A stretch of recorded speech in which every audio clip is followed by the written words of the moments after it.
Ya, kita sebagai masyarakat Bali patut bersyukur ya, karena Bali sebagai sebuah pulau yang walaupun luasnya tidak terlalu besar dibandingkan dengan Kepulauan Nusantara, sering menjadi perhatian masyarakat dunia, terutama masyarakat internasional, untuk menggaungkan persoalan-persoalan kearifan setempat.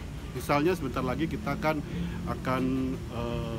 menjadi tempat pertemuan yang sangat penting tentang air, World Water Forum ya. Jadi ini pertemuan yang sangat luar biasa dampaknya bagi masyarakat internasional ya. Tetapi sebagai masyarakat Bali, selain kita harus mengucapkan syukur, juga harus cerdas mencermati fenomena yang terjadi sekarang. Kita harus juga memberikan informasi yang jujur bagaimana masyarakat Bali mengalami berbagai persoalan terkait dengan air ini ya. Jadi keterbatasan pelayanan terhadap air bersih di Bali itu sudah menjadi keseharian masyarakat, terutama masyarakat perkotaan yang sering mengalami kesukaran pada saat musim kemarau. Air tidak bisa dinikmati dengan baik, tetapi kalau musim hujan, kebanjiran. Ini adalah hal yang nyata terjadi. Padahal dari sisi potensi, Bali memiliki potensi air yang memenuhi sebenarnya. Hanya memang sepertinya harus diperbaiki manajemen pengelolaan tentang sumber daya air ini, sehingga benar-benar sesuai dengan manfaat yang semestinya. Jadi oleh sebab itu, event World Water Forum ini benar-benar harus kita manfaatkan secara cerdas.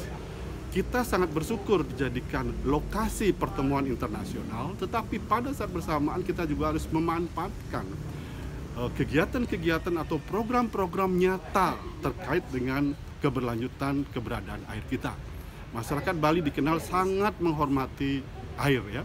Tetapi di sisi lain, kita juga sering mendengar masyarakat banyak mengalami persoalan mengenai ketersediaan air. Yang juga tidak kalah pentingnya, kalau kita perhatikan sungai-sungai kita, laluan yang kita sucikan sudah mulai banyak tercemar oleh sampah, oleh limbah. Jadi program pembangunan pengelolaan air limbah ini mau tidak mau harus terus digalakkan. Kita tahun 2009-2010 ada satu program yang sangat besar biayanya, yaitu program pengolahan air limbah terpadu Denpasar Sewerage Development Project, yang hanya dibuat mampu melayani kurang lebih 18% dari limbah yang dihasilkan oleh masyarakat perkotaan di Denpasar, Kuta dan Sanur ya.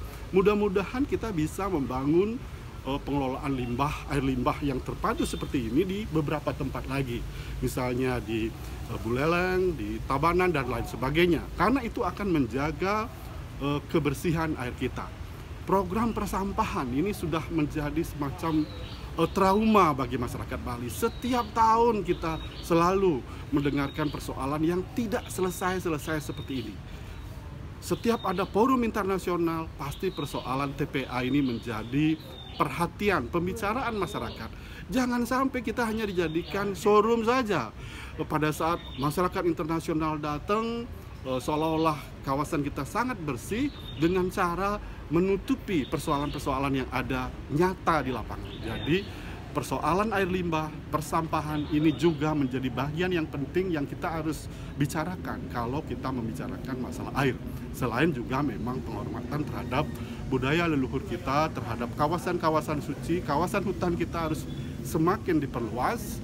Ruang terbuka hijau di perkotaan, di kawasan-kawasan padat itu benar-benar harus ditingkatkan. Di samping resapan air di setiap kegiatan pembangunan itu benar-benar mendapat perhatian. Mungkin itulah yang beberapa poin yang harus kita pikirkan secara bersama dan secara cerdas kita suarakan ke dunia internasional pada saat event-event internasional ada di Bali.